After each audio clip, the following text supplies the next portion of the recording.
Bonjour, chers militants et militantes de la City. Bonjour, chers Ivoiriens. Bonjour, chers Africains. Quel est le rôle de l'énergie dans le développement? La plupart des pays en voie de développement aspirent à un développement durable. Partout, nous entendons l'émergence. Nous entendons l'émergence en Côte d'Ivoire. Les pays en voie de développement veulent arriver à un certain niveau et train de vie pour leur population. Cette volonté est légitime. Elle est légitime. D'abord, il y a énormément de problèmes institutionnels en Afrique où nous avons des systèmes de démocratie, des systèmes de gouvernance qui ne sont pas bâtis sur des fondations solides. Quand on veut construire une maison, quand on veut construire un édifice, on ne peut pas le construire sur du sable mouvant parce qu'avec le temps, ça ne tient pas. Parlons aujourd'hui du problème de l'énergie. Malgré qu'il y ait d'autres sujets tout aussi importants comme la santé, l'éducation, le développement, mais le problème énergétique en Afrique n'est pas suffisamment élaboré par les leaders en Afrique. Ils ne mettent pas de priorité sur les programmes de long terme qui vont au-delà de leur personne. Ils sont plutôt concernés par les gains immédiats. Et donc, ils font des compromis qui mettent à mal leur population. Aujourd'hui, il est important de comprendre la relation entre le développement et l'énergie. À la dernière rencontre pour le réchauffement de la planète à Paris, certains chiffres importants sont sortis.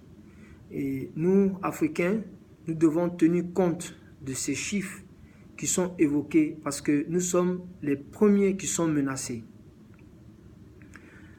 L'Afrique est aujourd'hui menacée par le réchauffement de la planète. Si les températures montent à plus de 4 degrés Celsius, ça veut dire que beaucoup de nos cultures, de subsistance que nous faisons, comme le maïs, le sorgho pour nos populations, nous n'aurons plus accès à ces méthodes et nous n'aurons plus accès à ces moyens pour nourrir nos populations. Et donc, c'est important pour l'Afrique de se rendre compte que dans nos processus de développement, nous ne pouvons pas suivre à 100% les méthodes des pays développés qui ont développé des systèmes basés sur un taux de carbone assez élevé. Aujourd'hui, aux États-Unis, qui a une consommation de 16% de carbone, elle émet 16% de carbone dans l'atmosphère. L'Europe émet 12%, la Chine 25%, et l'Afrique, qui est au plus bas niveau, émet 2,3%. Mais quels sont les problèmes réels en Afrique? Aujourd'hui, au nord du Nigeria par exemple, une femme consomme 60 à 80 fois plus d'électricité que par exemple un citoyen de Londres ou de New York. Du fait que 4 personnes sur 5 en Afrique subsaharienne ont recours à l'utilisation des batteries, des bougies, du charbon. Et ces méthodes énergétiques ont tendance à produire un haut niveau de carbone qui cause environ 600 000 morts chaque année en Afrique, dont la plupart sont des femmes et des enfants puisqu'ils sont exposés à ces systèmes à cause de la cuisine qu'elles font. Elles n'ont pas de système propre pour cuisiner, c'est souvent avec du charbon ou du bois. Et ça crée des maladies pulmonaires, ça crée des AVC et beaucoup d'autres maladies qui ont été diagnostiquées. Et donc, c'est important aujourd'hui pour les politiciens et les gouvernants de prendre en compte l'énergie dans leur programme de développement. Comme nous pouvons le voir aujourd'hui en Côte d'Ivoire, toutes ces marches à Daloa, Yamoussoukro, Bouaké et à Korogo, c'est un signe, c'est un éveil de conscience entre les grands écarts d'électrification entre les populations urbaines et les populations rurales. Près de 10 millions d'habitants en Côte d'Ivoire n'ont pas accès à l'électricité. Et nous ne pouvons pas parler d'émergence, nous ne pouvons pas parler de développement tant que ce problème-là n'est pas résolu. Parce que les statistiques et les recherches montrent clairement que les pays qui n'ont pas où il n'y a pas d'accès à l'électricité dans les écoles, surtout les écoles primaires, ça affecte l'éducation des enfants. Et les femmes dans les zones rurales sont préoccupées à la déforestation, elles coupent les arbres et du charbon pour la cuisine. Alors qu'en ce moment, nous devons plutôt mettre en place des problèmes et remettre en valeur les terres qui ont été, où les arbres ont été détruits. Puisque dans le futur, nous aurons un problème. De la façon dont le système énergétique est en Afrique, ça va prendre jusqu'à 2080 pour que les populations africaines aspirent à avoir de l'électricité. Et ce n'est pas normal.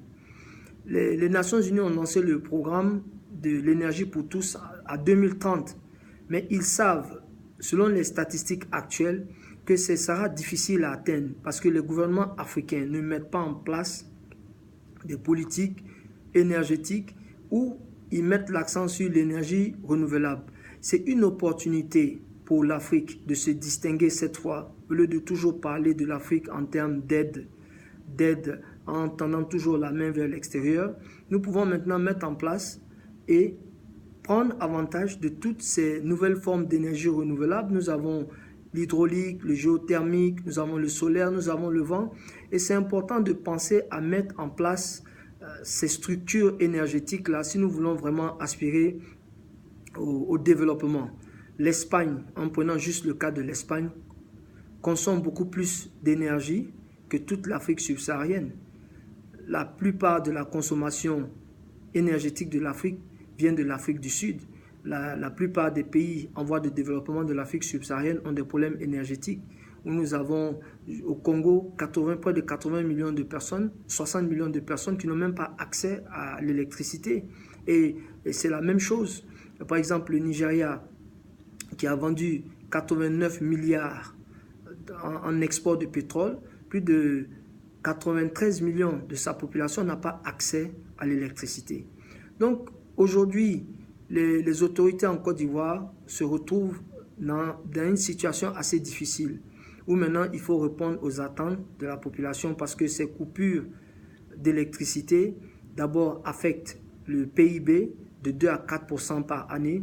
Ça appauvrit les populations puisque s'il n'y a pas d'accès à l'électricité à un prix abordable, les populations maintenant se retrouvent dans une situation où beaucoup de programmes de société, même de santé, sont affectés, même dans les maternités, les vaccins qui doivent être maintenus avec une certaine réfrigération. Beaucoup de maternités, d'hôpitaux sont obligés de jeter ces vaccins puisque le système de réfrigération n'est pas en place. Et si nous avons de bonnes politiques d'énergie en Afrique, on aura d'abord l'avantage sur l'économie, la croissance économique. Nous allons voir aussi un boom dans le secteur agricole puisque maintenant les paysans pourront créer des industries de transformation et ça va attirer les investisseurs qui pourront venir puisque quand ils viennent dans un pays, ils tiennent en compte ce problème d'énergie. Est-ce qu'ils pourront opérer leurs entreprises sans coupure d'électricité? Il faut aussi tenir compte de ça. Il faut aussi tenir compte de l'impact que l'énergie a sur l'éducation. Et donc aujourd'hui, le problème de l'énergie en Afrique est important pour plusieurs raisons. Et nous devons maintenant nous éloigner un peu des débats sur les leaders en Afrique et nous contenter de l'essentiel.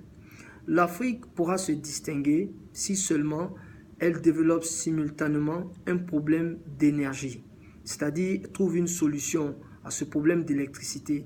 L'électricité doit être accessible aux populations rurales.